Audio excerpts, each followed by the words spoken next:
Senator Ted Cruz of Texas, the ranking member on the Commerce Committee. Would you be a yes on the bill as it currently stands, Senator? Well, it depends. It depends what the bill specifically says. I will say this. I'm glad the House is acting. I am deeply concerned about TikTok. I've been very vocal about my concerns in TikTok. We had the CEO of TikTok testify before the Judiciary Committee just a few weeks ago, and I vigorously question him really on two fronts. I'm concerned about TikTok. Number one, I'm concerned about Chinese surveillance and espionage. TikTok is controlled by the Chinese Communist government. It has 170 million users in the United States, and it gives the Chinese government the ability to monitor, number one, what they're saying, number two, their physical location using GPS, number three, potentially what they're searching for and what they're doing with their phone. All of that is concerning, and we also know that China has used it to target journalists in particular, going after them on TikTok. That's one set of concerns. A second set of concerns is the propaganda that the Chinese government pushes on TikTok, and pushes in particular at kids. And I think it is deeply, deeply harmful. You know, you look right now at the Israel-Hamas war that is unfolding.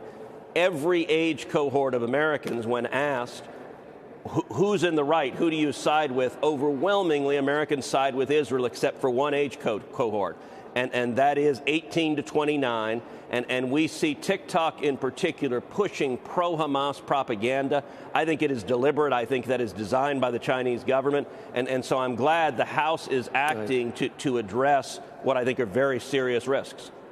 Right. The privacy issue seems like it's something that it either exists or it doesn't exist, Senator. As far as the propaganda issue, we had former President Trump had kind of an interesting flip-flop on this. I know you've probably seen it, and there's some swirling around about who he's talked to that it might be, maybe even have some campaign financing or something, the gentleman from Susquehanna. But he does make one interesting point. Do you think, I mean, there's Chinese propaganda, and there's propaganda that I'm sure you've noticed on some of the American social media platforms. I mean, pick your poison. They're both bad. But his point was that you get rid of TikTok, you're just giving Meta and all the maybe the perpetrators here of what you would call propaganda. They just become even more powerful. Is there anything to that? Well, the problem is that disregards the actual facts of what's going on online. Listen, I'm a big critic of big tech in general. I have been the leading critic of Facebook and Google and YouTube and their censorship of speech. It is an enormous problem. I'm the ranking member right now on the Senate Commerce Committee, which has jurisdiction over 40% of the U.S. economy, including the internet. And if Republicans win a majority in November, I'll be the chairman of the Commerce Committee, and I think protecting free speech online is critically important. But, Joe, there's a difference. As much as I don't like what Google or YouTube or Facebook does, they are American companies. They are not owned and controlled by the Chinese government. And it's not simply the algorithm. Let me give you some data from a recent study comparing different hashtags on TikTok versus comparing them on Instagram. The hashtag Tibet was 30 times more common on Instagram than on TikTok. The hashtag Uyghur was 8 to 1 on Instagram versus TikTok. The hashtag Tiananmen Square was 57 to 1 on Instagram versus TikTok, and this one's the one that's most compelling. The hashtag Hong Kong protests was 174 to 1 more likely to appear on Instagram than TikTok. That's not accidental. That is deliberate. That is clearly, I believe, driven by the Chinese government because they want to suppress speech they don't like. Right. And so I think the House is acting to address a real national security issue. And importantly, Joe, what the House has done, as I understand it, is not ban TikTok. And so a lot of the headlines, House votes to ban TikTok, are inaccurate. What the House has done is said China needs to sell TikTok, that the Chinese Communist government cannot own and control TikTok, and if China doesn't sell it, then they will ban TikTok. But understand the objective of this legislation is not to eliminate TikTok, but to put it on the same footing as Facebook and Google and YouTube and get the Chinese government out of that business. Senator, do you use TikTok yourself? I do not. Have you ever used it? I've seen it. I have not done a TikTok, but Right. you know, I'm also not a 13-year-old girl, so I don't do a lot of synchronized dance routines. I understand. The reason I ask, and not to defend the platform, I've tried it because I was curious to search for the word Tibet, to search for Uyghurs, to search for Hong Kong protests, because I've seen the same studies that you've seen, and for whatever reason, it's very available on TikTok, meaning you have to type the words in.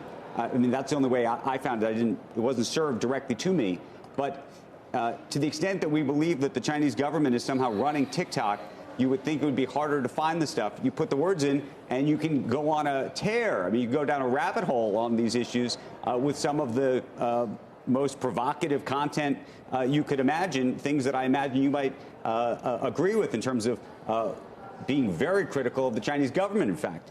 And so the reason I mention this is I just wonder whether you have seen some kind of classified or other internal documentation that shows the Chinese government actively doing something beyond the sort of studies that we've seen that say that we're seeing more of this or less of this or whatever, but actual evidence that there's email traffic or telephone calls between Chinese government officials and people inside TikTok saying, hey, tweak the algorithm to do this.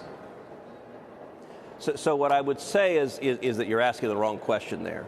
It's not if you go affirmatively looking for content that is about Hong Kong or Tibet, can you find it? It is rather, what is TikTok suggesting to the user? Because one of the most powerful tools any social media company has is their suggestion algorithm of watch this next, and it's how they drive a message. And I'll tell you, our knowledge of this has grown exponentially ever since Elon Musk purchased Twitter. When he went open kimono and he showed how Twitter was consciously, directly driving messaging consistent with their political ideology. And on X, he changed that. I think that is the single most important step for free speech we've had in modern times. You know, I'll give another example of the differential in content. And this is something that I asked the TikTok CEO in front of the Judiciary Committee. I said, how come in China, when Chinese kids are using the equivalent of TikTok, your Chinese product, they're getting videos on math and science and education and discipline, and here, when our kids are using TikTok, they're getting pushed, they're getting suggested, chewing on Tide Pods. I mean, it's dramatically different, and I think the Chinese government has an agenda there. They're not subtle about it. The product in China is a completely different product, directed in a completely different way. But by the way, is set up because there are relatively authoritarian and draconian rules in China because it's an authoritarian and draconian government rule. The U.S. is a different place. And you have to decide what you want to be. You talk about free speech. Free speech in China doesn't exist. Well, you're right, which is why none of us should want the Chinese Communist government in charge of free speech and public discussion in the United States. The particular bill, as I said, I have not examined it. If and when the House passes it, it'll come over to the Senate. I'll address it on the merits. And to be clear, there's been legislation introduced on this topic that I think is dangerous, that goes too far. I don't want to empower the U.S. government to begin censoring and using power against social media companies more broadly. So if and when that bill comes over, I'm going to look at it closely. But the concern about TikTok is real and significant. And my objective, if we actually pass legislation, is not to eliminate TikTok, but it is to eliminate the Chinese Communist government's control and power over TikTok. And I think that's a qualitatively different concern than any other social media company.